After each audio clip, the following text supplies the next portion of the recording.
ओम शांति। आज है 9 अप्रैल 2025 की साकार मुरली से। इसमें बाबा ने कहा, मीठे बच्चे, हर एक की नब्ज़ देख पहले उसे अल्फ का निश्चय कराओ, फिर आगे बढ़ो। अल्फ के निश्चय बिना ज्ञान देना टाइम वेस्ट करना है। कौन सा मुख्य एक पुरुषार्थ स्कॉलरशिप लेने का अधिकारी बना देता है? अंतर्मुखता का। तुम्हें बहुत अंतर्मुखी रहना है। बाप तो है कल्याणकारी, कल्याण के लिए ही राय देते हैं। बाप के महावाक्य हैं कि मुझे याद करो, मैं ही पतित पावन हूँ। मुझे याद करने से ही तुम पतित से पावन बन जाएंगे। यह है मुख्य बात। भगवान एक है, वही पतित पावन है, ज्ञान का सागर, सुख का सागर है। वही ऊंचे ते ऊंच है। यह निश्चय हो जाए तो फिर भक्ति मार्ग के जो शास्त्र, वेद अथवा गीता भागवत है, सब खंडन हो जाए। भगवान तो खुद कहते हैं, यह मैंने नहीं सुनाया, मेरा ज्ञान शास्त्रों में नहीं है। फिर यह ज्ञान मैं तो ज्ञान दे सद्गति करके चला जाता हूँ, फिर यह ज्ञान प्राय लोप हो जाता है। ज्ञान की प्रारब्ध पूरी होने के बाद फिर भक्ति मार्ग शुरू होता है।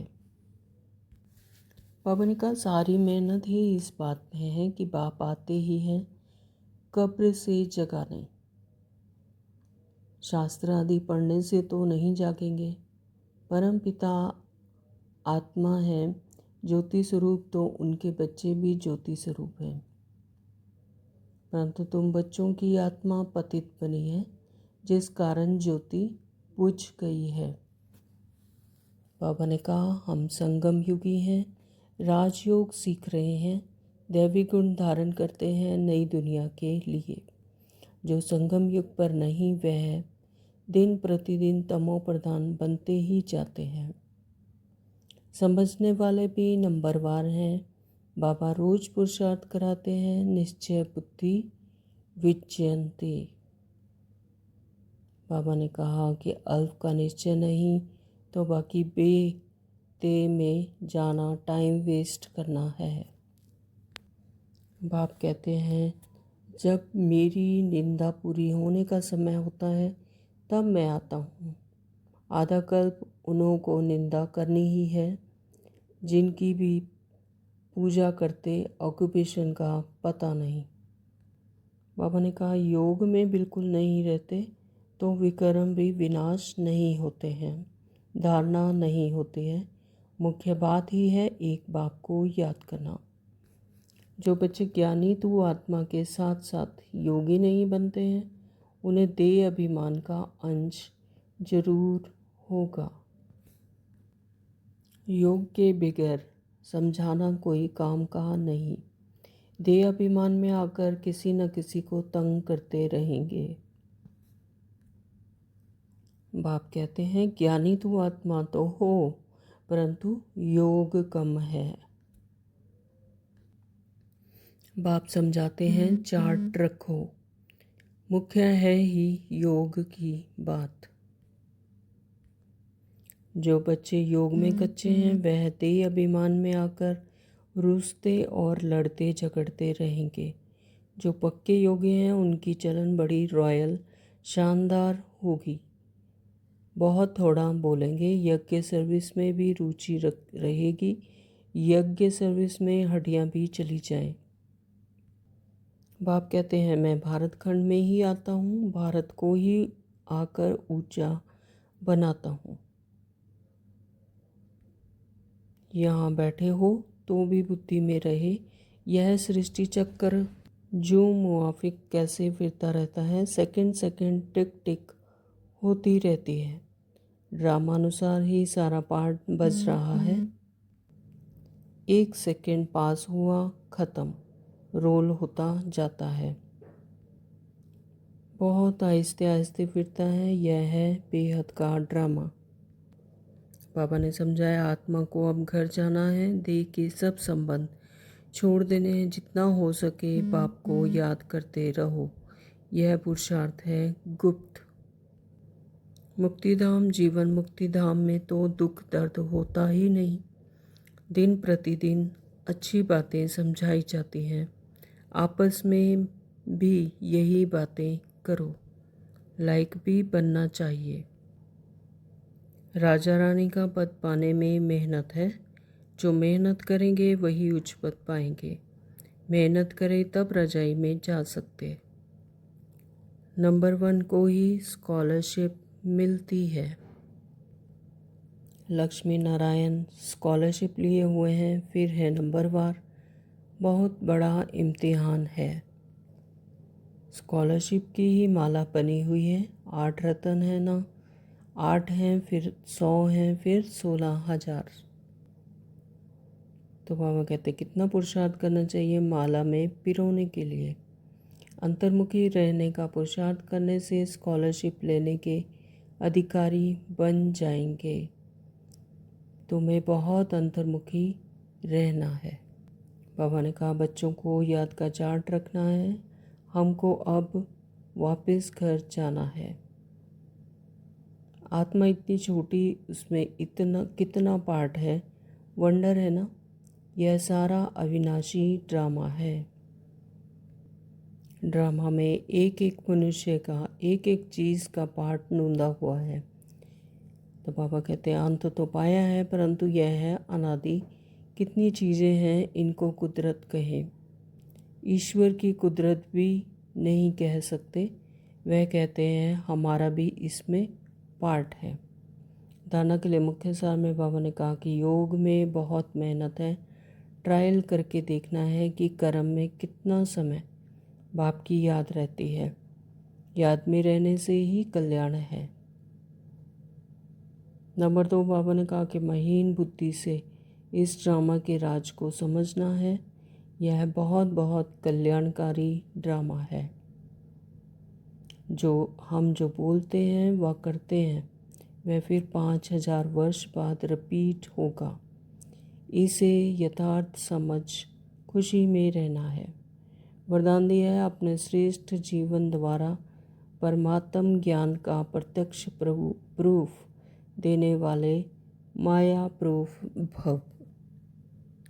स्लोगन दिया है अटेंशन रूपी पहरेदार ठीक है तो अतीन्द्रिय सुख का खजाना खो नहीं सकता।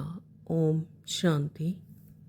तो शुरू करते हैं आज के बाप दादा के महावाक्य विस्तार से। पापा ने कहा मीठे बच्चे, हाँ जी बाबा, हर एक की नब्ज़ देख पहले अब उसे अल्फ का निश्चय कराओ, फिर आगे बढ़ो। अल्फ यानी अल्लाह, परमात्मा पिता। तो जब तक यह निश्चय ही नहीं परमात्मा पर, तो आगे बढ़ ही नहीं सकते।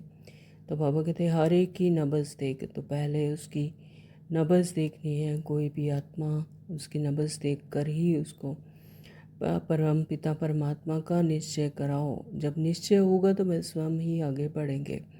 तो कल अल्फ के निश्चय बिना ज्ञान देना टाइम वेस्ट करना। जब निश्चय ही नहीं तो फिर वो ज्ञान की धारणा नहीं होगी, ज्ञान नहीं उठा पाएंगे यथार्थ रीति।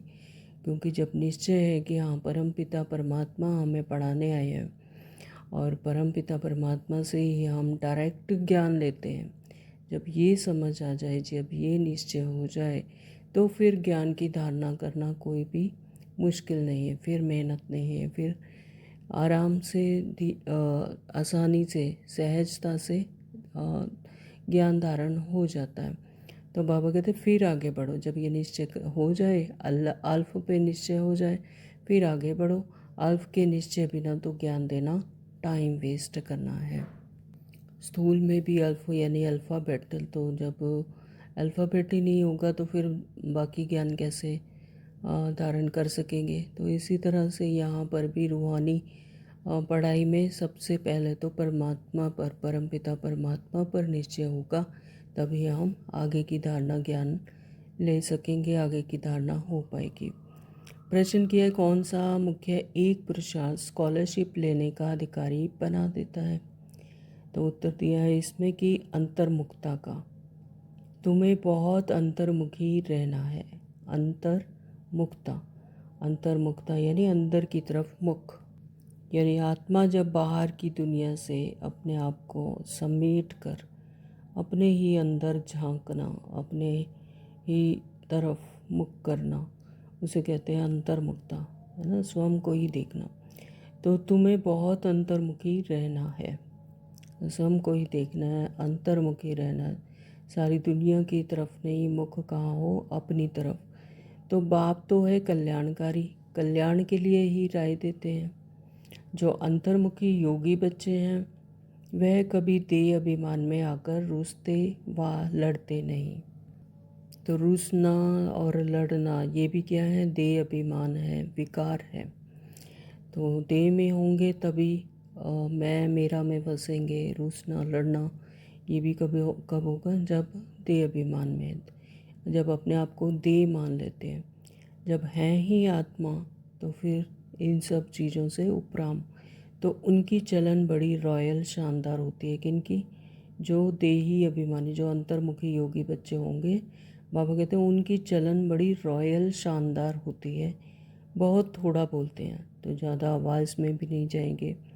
जहाँ बहुत सारे बोलने की ज़रूरत होती है तो वहाँ पर एक दो अक्षर से ही काम चला लेंगे। तो यानी बहुत थोड़ा बोलते हैं, यज्ञ सर्विस में रुचि रखते हैं। तो उन्हें यह समझ है कि निश्चय है परमपिता परमात्मा पर, उसके ज्ञान पर, तो फिर वो सर्विस में भी रुचि रखते हैं। तो वह ज्ञान की ज़्यादा टिक टिक नहीं करते, तो याद में रहकर सर्विस करते हैं। तो ज्ञान में भी बाबा कहते हैं टिक टिक नहीं करते, यानी उलझते नहीं, और याद में रहकर सर्विस करते हैं। तो जितना जितना ज़्यादा याद में रहेंगे तो सर्विस क्या होगी, स्वतः ही होगी। ओम शांति। ओम शांति बाबा। अक्सर करके देखा जाता है प्रदर्शनी सर्विस के समाचार भी आते हैं। तो मूल बात जो बाप की पहचान की है उस पर पूरा निश्चय ना बिठाने से बाकी जो कुछ समझाते रहते हैं वह कोई की बुद्धि में बैठना मुश्किल है। तो बल अच्छा अच्छा कहते हैं परंतु बाप की पहचान नहीं। तो पहले तो बाप की पहचान हो। तो सबसे पहले तो हम रूहानी जो पढ़ाई करते हैं वो परमात्मा को पाने के लिए ही करते हैं। तो जब परमात्मा की पहचान नहीं है तो फिर बाकी ज्ञान तो बुद्धि में बिठाना बाबा कहते बहुत मुश्किल है। तो इसलिए सबसे पहले क्या करना है, बाप की पहचान करानी है, बाप की परिचय देना है। तो पहले तो बाप की पहचान हो। बाप के महावाक्य हैं, मुझे याद करो मैं ही पतित पावन हूँ। तो बाबा ने क्या कहा कि मुझे याद करो, जितना जितना मुझे याद करेंगे उतने ही विकर्म विनाश होंगे और पतित से तुम बच्चे पावन बन जाएंगे। तो मुझे याद करने से तुम पतित से पावन बन जाएंगे, यह है मुख्य बात। भगवान एक है, वही पतित पावन है, ज्ञान का सागर, सुख का सागर है। वही ऊंचते ऊंच बनाते हैं, वही ऊंचते ऊंच हैं। और यह निश्चय हो जाए फिर भक्ति मार्ग के जो शास्त्र हैं, वेद है और गीता भागवत है, सब खंडन हो जाए। क्योंकि परमात्मा अपना ज्ञान, अपना परिचय खुद दे रहे हैं। तो उसके लिए कोई उन्होंने बैठकर कोई शास्त्र तो नहीं बनाए। शास्त्र किसने बनाए, स्वयं मनुष्यों ने बनाए कि जैसे जैसे उन्हें याद आता रहा तो इस सृष्टि चक्र में आकर तो उन्होंने शास्त्र, वेद, गीता, भागवत वगैरह बना डाले। तो बाबा कहते फिर उनका खंडन हो जाए। जब परमपिता परमात्मा जिन्हें ढूंढ रहे हैं इन शास्त्रों के आधार से और वेद, गीता, भागवत शास्त्रों से, जब वह स्वयं ही आकर अपना परिचय दे रहे हैं तो ये सब तो फिर खंडन हो जाएंगे, क्योंकि उनका ज्ञान यथार्थ वह स्वयं बताते हैं। तो भगवान तो खुद कहते हैं यह मैंने नहीं सुनाया, है ना। तो भगवान क्या कह रहे हैं, अंडरलाइन, कि यह मैंने नहीं सुनाया, कि जो शास्त्रों में लिखा है, वेद है, गीता है, वो जैसे जैसे जिस आत्मा को स्मृति आई उन्होंने उस हिसाब से बनाया। लेकिन भगवान खुद कहते हैं कि मैंने इन्हें नहीं सुनाया है, मेरा ज्ञान शास्त्रों में नहीं है, वह है भक्ति मार्ग का ज्ञान। तो जब आत्मा को भगवान परमात्मा नहीं मिले, भगवान नहीं मिले, तो उन्होंने अपनी स्मृति के अनुसार वैसे वैसे शास्त्र बनाए। तो वो सब क्या है, भक्ति मार्ग का ज्ञान है। बाबा कहते मैं तो ज्ञान दे सदगति करके चला जाता हूँ। तो इस संगम युग पर जब परमात्मा आते हैं, आत्माएं त्राही त्राही माम हो जाती हैं, तो यानी दुख और अशांति से, है ना, दुख और दर्द से बेहाल हो जाती है और परमात्मा को पुकारती है, तो बाबा आते हैं और बाबा कहते हैं मैं ज्ञान देकर फिर सदगति करके चला जाता हूँ। तो फिर यह ज्ञान प्रायलोप हो जाता है, यानी सतयुग में जब प्रारब्ध होती है, आत्माएं अपने सत्य स्वरूप में पहुँच जाती हैं, सत्य स्वरूप में जाकर अपने सत्य घर में जाती हैं और फिर सतयुग में आती हैं, तो यह ज्ञान प्रायलोप हो जाता है, हिडन हो जाता है, छुप जाता है। तो ज्ञान की प्रारब्ध पूरी होने के बाद फिर भक्ति मार्ग शुरू होता है। ज्ञान की प्रारब्ध पूरी होने के बाद फिर भक्ति मार्ग शुरू होता है। तो जब ज्ञान की अभी जो संगम युग पर ज्ञान को धारण करके प्रारब्ध बनाते हैं, फिर सतयुग में प्रारब्ध पाते हैं, तो बाबा कहते जब ज्ञान की प्रारब्ध पूरी होने के बाद, जब पूरी हो जाती है प्रारब्ध, फिर भक्ति मार्ग शुरू होता है, क्योंकि आत्मा फिर वही शांति सुख के लिए फिर परमात्मा को ढूंढती है, साधनों को ढूंढती है, तो फिर भक्ति मार्ग शुरू हो जाता है। तो जब बाप का निश्चय बैठे तो समझे भगवान उवाच, यह भक्ति मार्ग के शास्त्र हैं, ज्ञान और भक्ति आधा आधा चलती है। तो भगवान जब आते हैं तो अपना परिचय देते हैं। मैं कहता हूँ 5000 वर्ष का कल्प है, मैं तो ब्रह्मा मुख से समझा रहा हूँ। तो परमात्मा शिव भगवान हमें क्या कह रहे हैं कि मैं ब्रह्मा मुख से समझा रहा हूँ। तो परमात्मा तो निराकार है, उनको तो फिर इस शरीर का आधार लेकर हम आत्माओं को, जो कि देहभान में है और इस देह से ही समझती हैं, आवाज़ से ही, भाषा से ही समझती हैं, तो फिर बाबा कहते हैं कि मैं ब्रह्मा मुख से समझा रहा हूँ। तो पहली मुख्य बात बुद्धि में बिठानी है कि भगवान कौन है। तो यह बात जब तक बुद्धि में नहीं बैठी तब तक और कुछ भी समझाने से कुछ असर नहीं होगा। तो स्थूल में भी होता है कि अगर हम किसी को नहीं जानते तो फिर कैसे उसके बारे में उसको याद कैसे कर सकते हैं। तो बाबा कहते हैं कि सबसे मुख्य बात तो यही बुद्धि में बिठानी है कि भगवान है कौन। तो भगवान का जब तक परिचय नहीं मिलता यथार्थ रीति, तब तक उसे याद कैसे कर सकते हैं। तो बाबा कहते हैं तो बात जब तक बुद्धि में नहीं बैठी है तब तक कुछ और भी समझाने की कोई असर नहीं होगा।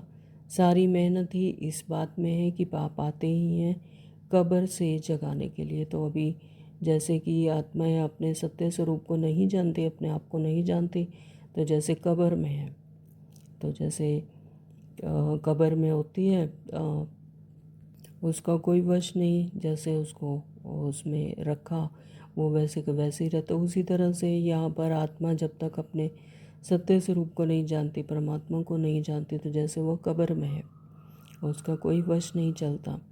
तो शास्त्र आदि पढ़ने से तो नहीं जागेंगे। परम आत्मा है ज्योति स्वरूप, तो उनके बच्चे भी ज्योति स्वरूप हैं, परंतु तुम बच्चों की आत्मा पतित बनी है, जिस कारण ज्योति बुझ गई है, तमो प्रधान हो गए हैं। पहले पहले बाप का परिचय ना देने से फिर जो भी मेहनत करते हैं, ओपिनियन आदि लिखाते हैं, वह कुछ काम का नहीं रहता, इसलिए सर्विस होती नहीं है। निश्चय हो तो समझे बरोबर ब्रह्मा ज्ञान दे रहे हैं। अगर यह निश्चय है कि परमात्मा स्वयं आकर ब्रह्मा बाबा के तन में आकर फिर हमें ज्ञान दे रहे हैं, तो मनुष्य ब्रह्मा को देख कितना मूंझते हैं, क्योंकि बाप की पहचान नहीं। वो सोचते हैं कि ब्रह्मा ही समझा रहे हैं, लेकिन उनके तन में आकर कौन समझाते थे? शिव बाबा। तो तुम सब जानते हो भक्ति मार्ग अब पास हो गया है। पास हो गया यानी अभी पास्ट हो गया, हो चुका। तो कलयुग में है भक्ति मार्ग और अब संगम है ज्ञान मार्ग। हम संगम युगी हैं, राजयोग सीख रहे हैं, देवे गुण धारण करते हैं नई दुनिया के लिए। जो संगम युग पर नहीं, वह दिन प्रतिदिन तमो प्रधान बनते ही जाते हैं। तो जो जिन्हें कि संगम युग में आना मतलब कि अपने आप की पहचान, आत्मा को अपने सत्य स्वरूप की पहचान और परमात्मा की परिचय जब मिलता है तो वो जैसे संगम युग में आ गए। अगर जब तक परमात्मा का परिचय नहीं है, अपना परिचय नहीं है कि मैं हूँ ही आत्मा, तब तक फिर वो जैसे कलयुग में है और दिन प्रतिदिन क्या बनते जा रहे हैं, तमो प्रधान, और भी कलयुगी राज्य में और ही फंसते जा रहे हैं, तमो प्रधान बनते जा रहे हैं। तो उस तरफ तमो प्रधानता बढ़ती जाती है। इस तरफ तुम्हारा संगम युग पूरा होता जा रहा है। लेकिन जिन्होंने परिचय पा लिया परमात्मा का, तो उनका संगम युग भी जैसे पुरुषार्थ करते करते आत्मा अपने सत्य स्वरूप में अपने हायर स्टेज पर पहुंच जाती है। तो फिर इस तरफ क्या होता है, ये दूसरी तरफ यानी संगम युग पूरा होता जा रहा है। तो यह समझने की बातें हैं ना, समझाने वाले भी नंबरवार हैं। बाबा रोज पुरुषार्थ कराते हैं, निश्चय बुद्धि विजयंती। तो बाबा हमें रोज पुरुषार्थ कराते हैं और बताते हैं कि निश्चय बुद्धि विजयंती, जिनकी बुद्धि निश्चित है, निश्चय है, जिनकी बुद्धि में निश्चय है, तो उनकी विजय होनी ही है, उनकी विजय हुई पड़ी है। तो बच्चों में टिक टिक करने की आदत बहुत है, यानी क्यों क्या कैसे में जाते हैं, तो बाप को याद करते ही नहीं। याद करना बड़ा कठिन है, क्योंकि देह भान में फंसे रहते हैं, इसलिए क्यों क्या कैसे में फंसे रहते हैं, तो इसलिए बाबा कहते याद नहीं कर पाते। तो याद करना बहुत कठिन है, माया इसी में ही विघ्न डालती है। तो बाप को याद करना छोड़ अपनी ही टिक टिक सुनाते रहते हैं। बाप के निश्चय बगैर और चित्रों तरफ बढ़ना ही नहीं चाहिए। तो जब तक परमात्मा पर बाप पर निश्चय नहीं है, तब तक फिर बाकी ज्ञान समझाने की कोई समझ ही नहीं आएगा। तो बाबा कहते और चित्रों की तरफ बढ़ना ही नहीं चाहिए।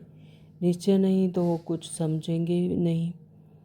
अल्फ का निश्चय नहीं तो बाकी बे ते में जाना टाइम वेस्ट करना है।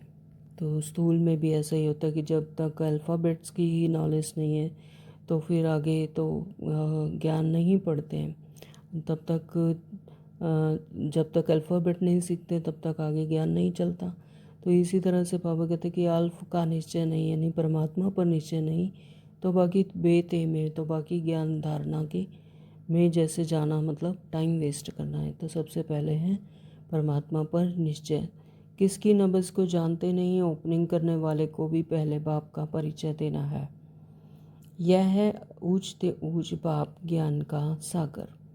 बाप यह ज्ञान अभी भी देते हैं, सतयुग में इस ज्ञान की दरकार नहीं रहती। तो बाबा कहते हैं कि यह ज्ञान अभी ही देते हैं, यानी संगम युग पर ही आकर यह ज्ञान देने की दरकार है।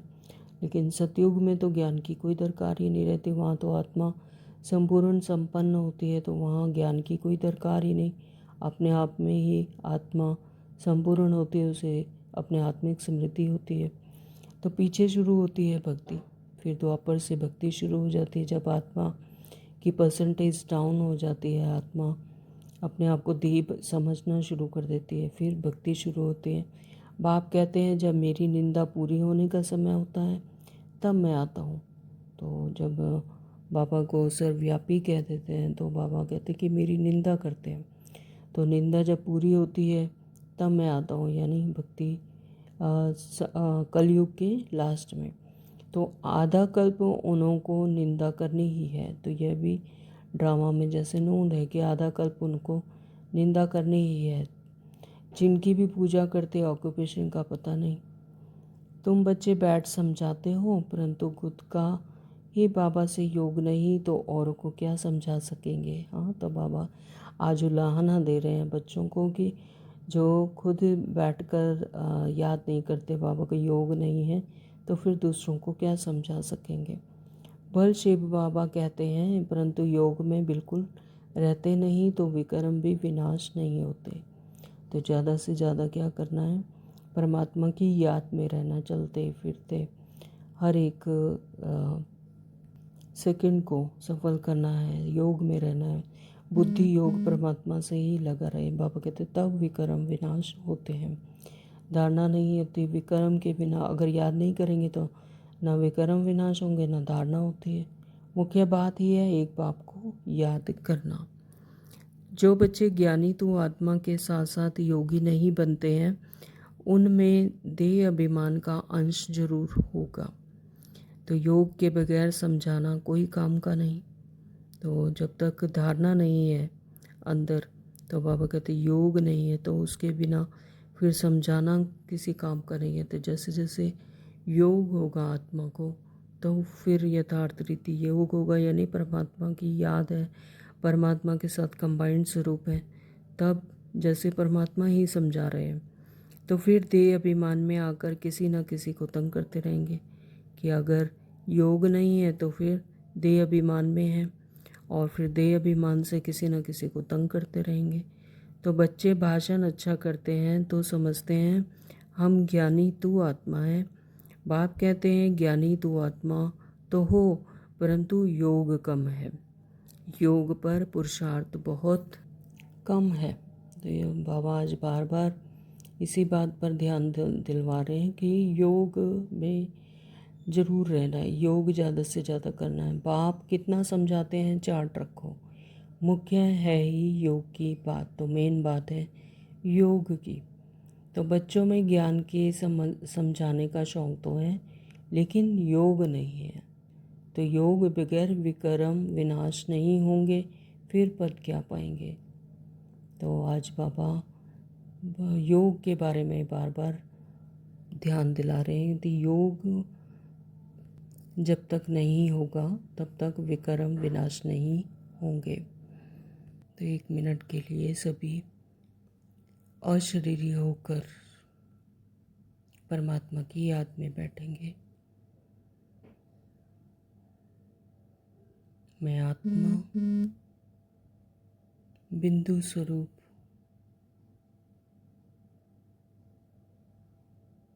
परमात्मा की शक्तिशाली किरणों के बीच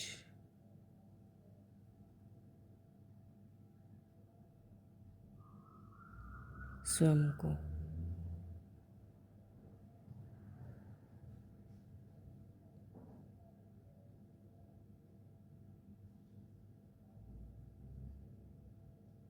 कंबाइंड स्वरूप में महसूस करें।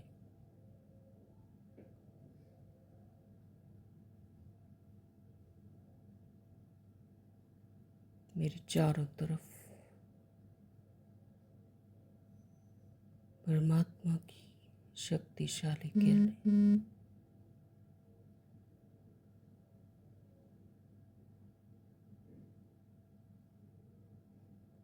मैं आत्मा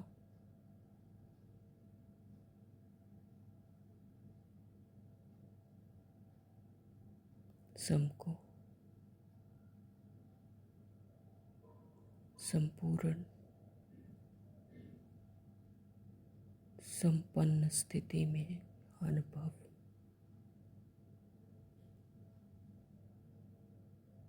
कर रही।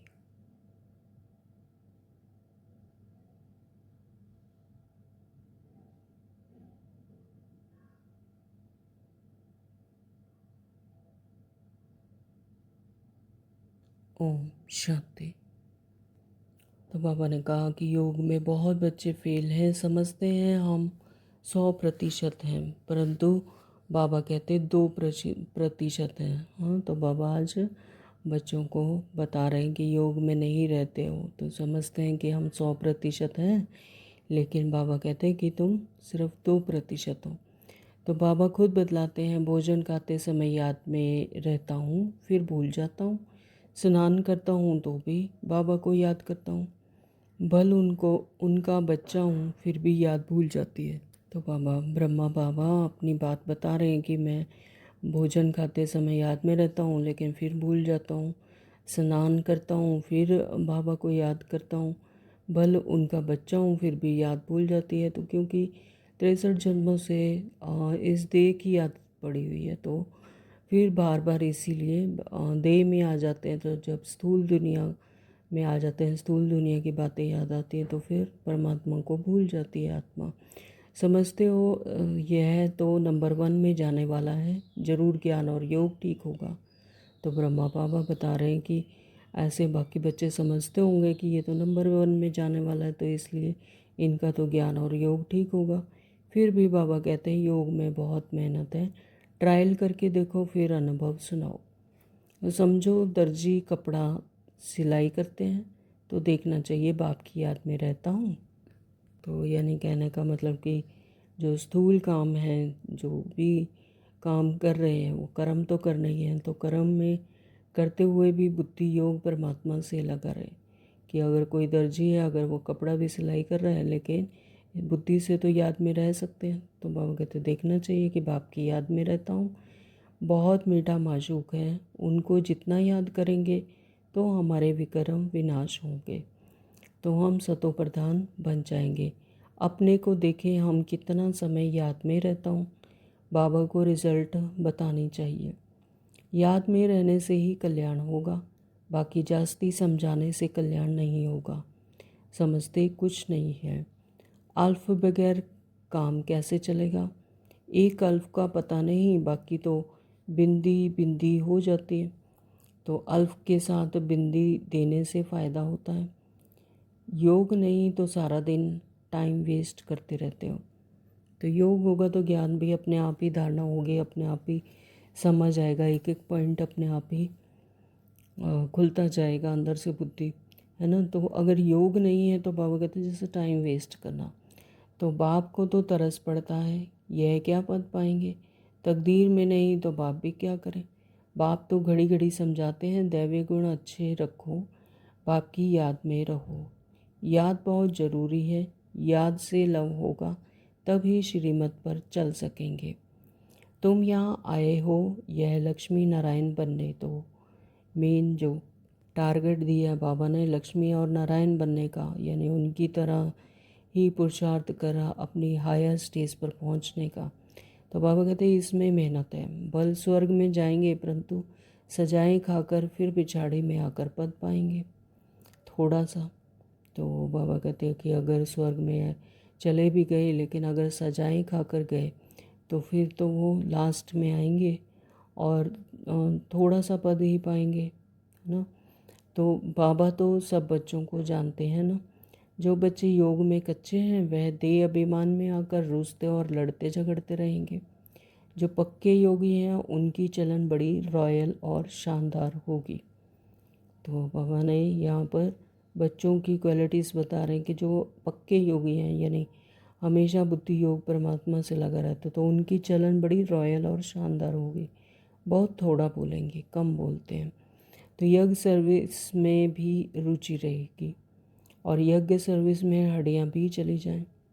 तो यज्ञ में सर्विस करते हैं तो बाबा कहते हैं कि जैसे हड्डियाँ भी चले जाएं, ऐसे ऐसे कोई हैं भी, परंतु बाबा करते याद में जास्ती रहो। बाबा कहते हैं याद में जास्ती रहो तो बाप से लव होगा और खुशी में रहेंगे। बाप कहते हैं मैं भारत खंड में ही आता हूँ, तो भारत को ही आकर ऊंचा बनाता हूँ। तो हम सब कितने भाग्यवान हैं कि बाबा भारत में ही आते, परमात्मा पिता स्वयं भारत में ही आते, भारत खंड में ही आते और भारत को ही आकर ऊंचा बनाता हूँ। भारत में ही तुम विश्व के मालिक थे, सदगति में थे, फिर दुर्गति किसने की, रावण ने। कब शुरू हुई, द्वापर से। तो आधा कल्प के लिए सदगति 1 सेकंड में पाते हो, 21 जन्मों का वर्षा पा लेते हो। तो जब भी कोई अच्छा आदमी आए तो पहले पहले उनको बाप का परिचय दो।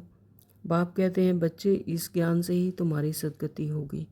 तुम बच्चे जानते हो यह ड्रामा चल रहा है सेकंड बाय सेकंड, तो यह बुद्धि में याद रहे तो तुम अच्छी रीति स्थिर रहेंगे। यहाँ बैठे हो तो भी बुद्धि में रहे यह सृष्टि चक्कर जो मुआफिक कैसे फिरता रहता है, सेकंड सेकंड टिक टिक होती रहती है। तो यह टाइम जो 1 सेकंड का भी निकला तो वो क्या हो गया, पास्ट हो गया। तो बाबा कहते हैं सेकंड सेकंड टिक टिक होती रहती है, जो मुआफिक फिरता रहता है कि पता ही नहीं चलता। तो ड्रामा अनुसार ही सारा पार्ट बज रहा है। 1 सेकंड पास हुआ ख़त्म, रोल होता जाता है। तो जैसे कि कोई चीज़ होती है खुली, तो उसका रोल होता जाता है, वो तो एक तरफ से खुलता जाता है और एक तरफ से बंद होता जाता है। तो परंतु आहिस्ते आहिस्ते फिरता है। यह है बेहद का ड्रामा। बूढ़े आदि जो हैं उनकी बुद्धि में यह बातें बैठ ना सके, ज्ञान भी बैठ ना सके, योग भी नहीं, फिर भी बच्चे तो हैं। हाँ, सर्विस करने वालों का पद ऊंच है। बाबा बूढ़े कह रहे हैं कि बूढ़े आदि यानी जो शरीर से भी थोड़े कमज़ोर हो जाते हैं, तो बुद्धि भी थोड़ी कमज़ोर हो जाती है। बाबा कहते हैं उनकी बुद्धि में ये बातें बैठ ना सके और उन्हें उनका भक्ति में या स्थूल दुनिया में ज़्यादा टाइम व्यतीत होता है, तो फिर उनका ज्ञान भी उनको बुद्धि में बैठ नहीं सकता। तो योग भी नहीं, फिर भी बच्चे तो हैं। हाँ, सर्विस करने वालों का पद ऊंच है, बाकी का कम पद होगा। तो यह है पक्का ख्याल रखो। यह बेहद का ड्रामा है, चक्कर फिरता रहता है, जैसे रिकॉर्ड फिरता रहता है ना। हमारी आत्मा में भी ऐसे रिकॉर्ड भरा हुआ है। छोटी आत्मा में इतना सारा पार्ट भरा हुआ है, तो यानी एक आत्मा छोटी सी बिंदु और उसके अंदर ये पूरे 84 जन्मों का पूरा पार्ट समझ भरा हुआ है ना। तो कितना वंडर है। इनको ही कुदरत कहा जाता है। तो बाबा कहते हैं ये ही कुदरत है। देखने में कुछ भी नहीं आता, तो ये ऐसा दिखाई नहीं देता कि स्थूल चीज़ों की तरह कितनी छोटी सी आत्मा और उसमें इतना बड़ा पार्ट भरा हुआ है। यह देखने में भी नहीं आता, सूक्ष्म है। तो यह समझ की बातें हैं। मोटी बुद्धि वाले समझ ना सके। मोटी बुद्धि वाले यानी जो स्थूल दुनिया में फंसे हुए हैं, देहभान में हैं, तो उनकी जैसे मोटी बुद्धि, उनको ये समझ नहीं आ सकता। वो कहेंगे इतनी छोटी बिंदी है, इसमें कैसे ये पार्ट हो सकता है ना। तो ये सूक्ष्म चीज़ें हैं, सूक्ष्म बुद्धि से ही समझ आती हैं। तो इस इनमें हम जो बोलते जाते हैं, टाइम पास होता जाता है, फिर 5000 वर्ष बाद रिपीट होगा। तो ये जैसे जैसे सेकंड बाय सेकंड जैसे व्यतीत हो रहा है, तो बाबा कहते हैं 5000 वर्ष बाद भी ऐसे ही हूबहू रिपीट होता है। ऐसी समझ कोई के पास नहीं। जो महारथी होंगे वह घड़ी घड़ी इन बातों पर ध्यान देकर समझाते रहेंगे। इसलिए बाबा कहते हैं पहले पहले तो गांठ खोलो बाप की याद की। तो सबसे पहले तो बाबा कहते कि बाप को याद करना, परमात्मा को जैसे जैसे याद करेंगे वैसे वैसे बुद्धि महीन होती जाएगी, सूक्ष्मता समझ आएगी, एक एक बात परमात्मा की समझ आती है और बुद्धि अंदर से खुलती जाती, जैसे गांठें खुल जाती हैं। तो सबसे पहले तो है परमात्मा की याद। बाप कहते हैं मुझे याद करो, आत्मा को अब घर जाना है। तो कई बच्चे जैसे कहते हैं कि हम तो परमात्मा को याद नहीं कर ठहरती नहीं, योग में भी बैठते हैं तो बुद्धि इधर उधर जाती है। या तो इसके लिए यह है कि परमात्मा की याद में रहना ही है। शुरू शुरू में बुद्धि और माया तंग करती है, तो जैसे जैसे जो भी टाइम दिए नौमा शाम का या अमृत वेले का, तो उसमें दृढ़ता से बैठना चाहिए। तो धीरे धीरे फिर वो याद बैठती है। शुरू शुरू में तो भागती है बुद्धि यहाँ वहाँ और जगह भागेगी, मन नहीं लगता या समझ नहीं आते कि कैसे याद करना है। तो लेकिन जब वो ये बैठेंगे तो फिर वो धीरे धीरे समझ आनी शुरू हो जाती है। लेकिन उसके लिए ज़रूरी है कि याद में बैठना तो है। ऐसा नहीं कि याद तो हो नहीं रही तो उठ जाएं या याद में ना बैठें। बैठना है, तभी वो याद पक्की होगी। तो इसमें मेहनत है। बाबा कहते हैं कि मुझे याद करो, आत्मा को अब घर जाना है। देह के सब संबंध छोड़ देने हैं। जितना हो सके बाप को याद करते रहो, यह पुरुषार्थ है गुप्त। बाबा राय देते हैं परिचय भी बाप का ही दो। याद कम करते हैं तो परिचय भी कम देते हैं। पहले तो बाप का परिचय बुद्धि में बैठे। बोलो अब लिखो बरोबर, ये वह हमारा बाप है। तो बाबा पर यानी चाहे लिख कर चाहे कैसे भी परिचय बुद्धि में बैठे कि यह हमारा बाप है। जब तक ये निश्चय नहीं होगा तो ज्ञान को उठा नहीं पाएंगे।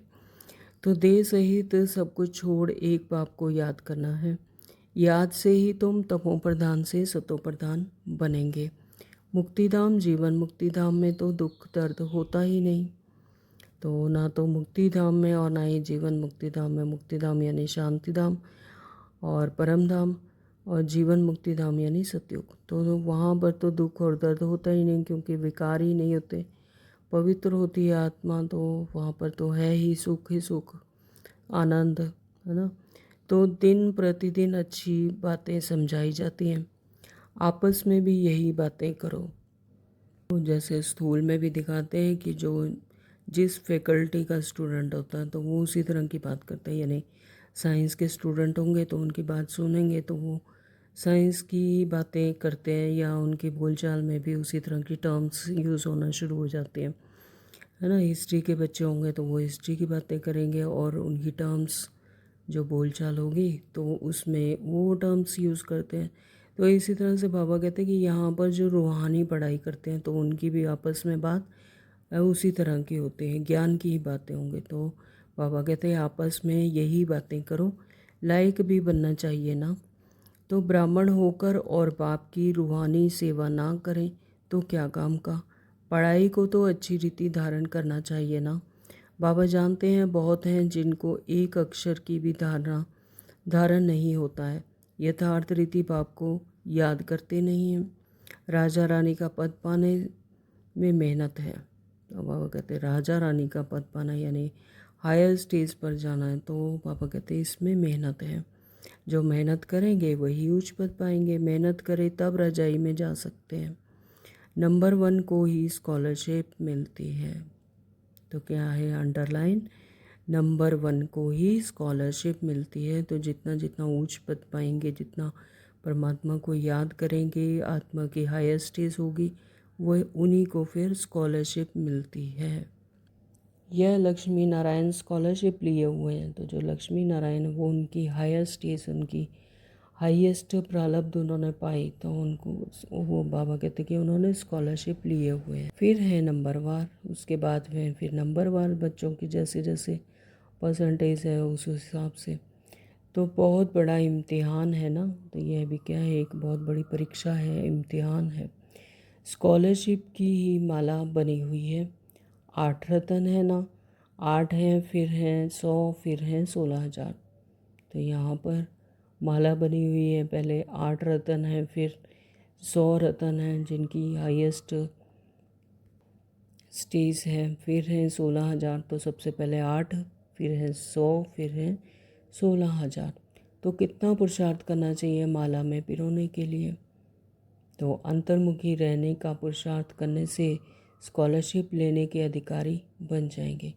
तो यहाँ पर जितना जितना अंतर्मुखी होंगे, सारी दुनिया से समेट कर अपने आप के ही अपनी तरफ ही मुख परमात्मा और आत्मा रहने का पुरुषार्थ करने से फिर स्कॉलरशिप लेने के अधिकारी बन जाएंगे। तो हमें बहुत अंतर्मुखी रहना है, यानी अपने आत्मिक स्मृति में रहना है। इस दुनिया में रहते हुए भी उपराम अवस्था में, दुनिया में सब कुछ देखते हुए भी जैसे नहीं देख रहे। तो बाप तो हैं कल्याणकारी, परमात्मा पिता तो अपने बच्चों का कल्याण करने के लिए ही आते हैं। तो बाबा तो है ही कल्याणकारी, तो कल्याण के लिए ही राय देते हैं। कल्याण तो सारी दुनिया का होना है, परंतु नंबरवार है। तुम यहाँ बाप के पास पढ़ने के लिए आए हो, तुम्हारे में भी वह स्टूडेंट अच्छे हैं जो पढ़ाई पर ध्यान देते हैं। कोई तो बिल्कुल ध्यान ही नहीं देते हैं। ऐसे भी बहुत समझते हैं जो भाग्य में होगा, पढ़ाई की एम ही नहीं है। तो कुछ ऐसे हैं कि ड्रामा में होगा तो पढ़ लेंगे, तो समझ लेंगे भाग्य में होगा। तो कई बच्चे ऐसे हैं, स्कूल में भी ऐसे कह देते हैं कि है ना कि भाग्य में होगा तो हम पढ़ाई पढ़ लेंगे। तो लेकिन बाबा समझाते हैं कि एम ऑब्जेक्ट रख कर फिर पढ़ाई करनी है। तो बच्चों को याद का चार्ट रखना है।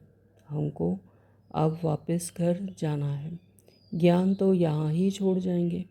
ज्ञान का पार्ट पूरा हो जाता है। आत्मा इतनी छोटी, उसमें कितना पार्ट है, वंडर है ना। तो यह सारा अविनाशी ड्रामा है। ऐसे ऐसे तुम अंतर्मुखी हो, अपने से बातें करते रहो, तो तुमको बहुत खुशी हो कि बाप आकर ऐसी बातें सुनाते हैं कि आत्मा कभी विनाश नहीं होगी। तो इसलिए इसकी हमेशा हायर स्टेज पर पहुंचना, कि आत्मा तो विनाश होती नहीं। तो ड्रामा में एक एक मनुष्य का, एक एक चीज़ का पार्ट नूंदा हुआ है। तो यह ड्रामा अनादि है, इसमें हर एक चीज़ की, हर एक मनुष्य का, तो हर एक चीज़ का पार्ट नूंदा हुआ है। इनको बेअंत भी नहीं कहेंगे। अंत तो पाया है, परंतु यह है अनादि, यानी चेंज होता रहता है, लेकिन इसका अंत नहीं, बेअंत नहीं कहेंगे। अंत तो पाया है परंतु है अनादि, मतलब वो फिर से रिपीट होता रहता है। एक पार्ट हुआ, फिर दूसरा शुरू हो जाता है, फिर दूसरे के बाद तीसरा शुरू हो जाता है। तो इस तरह से ये चक्र फिरता रहता है। कितनी चीज़ें हैं, इनको कुदरत कहें। ईश्वर की कुदरत भी नहीं कह सकते। तो कुदरत यानी ये अपने आप ही होता रहता है, अनादि है। ईश्वर की कुदरत भी नहीं कह सकते। वह कहते हैं हमारा भी इसमें पार्ट है, तो ईश्वर तो स्वयं खुद कहते हैं कि मेरा भी इसमें पार्ट है, मैं भी संगम युग पर पार्ट में नूंदा हुआ हूँ, इसलिए आता हूँ। तो बाबा कहते हैं कि वह ईश्वर की कुदरत भी नहीं कह सकते। अच्छा, मीठे मीठे सिकलते बच्चों प्रति माता पिता बाप दादा का याद प्यार और गुड मॉर्निंग। रूहानी बाप की रूहानी बच्चों को नमस्ते। हम रूहानी बच्चों की रूहानी बाप को नमस्ते जी, नमस्ते जी, नमस्ते जी। शुक्रिया बाबा, आपका बहुत बहुत शुक्रिया। थैंक यू बाबा। धारणा के लिए मुख्य सार में बाबा ने कहा, योग में बहुत मेहनत है, ट्रायल करके देखना है। योग में मेहनत है, तो ये जैसे जैसे मेहनत करेंगे, ट्रायल करेंगे, तब ये समझ आता है कि कर्म में कितना समय बाप की याद रहती है। तो चार्ट रखना है, बाबा ने आज बताया। और कर्म में कितना बुद्धि योग परमात्मा से लगा रहता है, परमात्मा की याद कितनी रहती है। याद में रहने से ही कल्याण है। मीठे माशूक को बहुत प्यार से याद करना है, याद का चार्ट रखना है। तो जिससे प्यार होता है तो उसकी याद स्वतः ही रहती है। जैसे एक माँ होती है, वो उसको अपने बच्चे को याद करने के लिए टाइम नहीं देना पड़ता, बल्कि उसे हमेशा याद ही है। तो इसी तरह से बाबा कहते हैं कि मीठे माशूक को बहुत प्यार से याद करना है और याद का चार्ट रखना है। नंबर 2, बाबा ने कहा, महीन बुद्धि से इस ड्रामा के राज को समझना है। महीन बुद्धि से यानी सूक्ष्म बुद्धि से। स्थूल बुद्धि हुई इस देह में रहकर स्थूल बुद्धि, फिर ये दुनियावी चीज़ें और स्थूल चीज़ें ही याद आती हैं। लेकिन महीन बुद्धि से आत्मा और परमात्मा की समझ मिलती है, सूक्ष्म बुद्धि से। तो बाबा कहते हैं इस ड्रामा के राज को समझना है महीन बुद्धि से। यह बहुत बहुत कल्याणकारी ड्रामा है। हम जो बोलते हैं वह करते हैं, वह फिर 5000 वर्ष बाद रिपीट होगा। तो जो कुछ भी एक सेकंड बाय सेकंड जो भी निकल रहा है, जो भी हम कर्म कांड कर रहे हैं, यानी बहुत बहुत कल्याणकारी ड्रामा, जो भी बोलते हैं, करते हैं या श्रीमद् धारण कर रहे हैं, तो यह फिर 5000 वर्ष के बाद ऐसे ही हूबहू रिपीट होगा। तो इसे यथार्थ समझ खुशी में रहना है। तो जो हम अभी इस संगम युग पर जैसा पुरुषार्थ करेंगे, जो भी श्रीमत लेंगे, तो यह कल्प कल्प ऐसे ही रिपीट होगा। तो इसी खुशी में रहना है कि जो हम इस समय पार्ट नूंद रहे हैं, यानी जो भी मेहनत कर रहे हैं परमात्मा को पाने की, परमात्मा को याद करते हैं, तो यह पार्ट बनता जा रहा है और यह हर कल्प में इसी तरह से रिपीट होगा। तो ऐसा समझकर फिर खुशी में रहना है। वरदान दिया, अपने श्रेष्ठ जीवन द्वारा परमात्म ज्ञान का प्रत्यक्ष प्रूफ देने वाले माया प्रूफ भव। तो जो जो आत्मा ज्ञान धारण करेगी, श्रीमत प्रमाण चलेगी, तो उनका क्या बनेगा, श्रेष्ठ जीवन। तो श्रेष्ठ जीवन स्थूल में भी और सूक्ष्मता में भी। तो यहाँ स्थूल में भी श्रेष्ठ जीवन बन रहा है और सूक्ष्मता में तो है ही। तो फिर इस माया का बाबा ने कहा कि फिर माया प्रूफ भव। तो फिर इस माया का यानी विकारों का और कोई प्रभाव मुझ आत्मा पर नहीं होगा। यानी आत्मा अपने आत्मिक स्वरूप में, सत्य स्वरूप में रहेगी, देहभान में नहीं आएगी। तो फिर इस स्थूल दुनिया के प्रभाव से, माया से प्रभाव मुक्त, यानी माया प्रूफ, तब होगी परमात्म ज्ञान की प्रत्यक्षता। तो स्वयं को परमात्म ज्ञान का प्रत्यक्ष प्रमाण व प्रूफ समझने से माया प्रूफ बन जाएंगे। जब स्वयं को समझेंगे कि परमात्म ज्ञान का प्रत्यक्ष प्रमाण है और प्रूफ है, तो फिर माया प्रूफ बन जाएंगे। प्रत्यक्ष प्रूफ है आपकी श्रेष्ठ पवित्र जीवन। तो जितना जीवन पवित्र होता जाएगा तो प्रत्यक्ष प्रूफ है परमात्म ज्ञान का। सबसे बड़ी असंभव से असंभव होने वाली बात है प्रवृत्ति में रहते परवृत्ति में रहना। प्रवृत्ति में रहते यानी इस ग्रस्त जीवन में रहते हुए भी उपराम रहना सब चीज़ों से, जैसे कमल फूल समान ना। जैसे कमल फूल होता है वो कीचड़ में रहते हुए भी एकदम स्वच्छ सुंदर होता है। तो इसी तरह से बाबा कहते हैं कि आत्मा इस प्रवृत्ति में रहते हुए भी परवृत्ति में रहना, पवित्र रहे। तो देह और देह की दुनिया के संबंधों से पर न्यारा रहना है। पर यानी न्यारा, देह और देह की दुनिया से और संबंधों से सबको, स्वयं को भी आत्मा समझना, दूसरी सभी आत्माओं को भी आत्मा समझना कि यह है सभी परमात्मा के संतान। पुराने शरीर की आंखों से पुरानी दुनिया की वस्तुओं को देखते हुए भी ना देखना।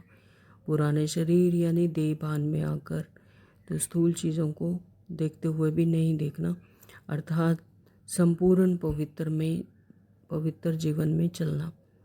यही परमात्मा को प्रत्यक्ष करने का, माया प्रूफ बनने का सहज साधन है।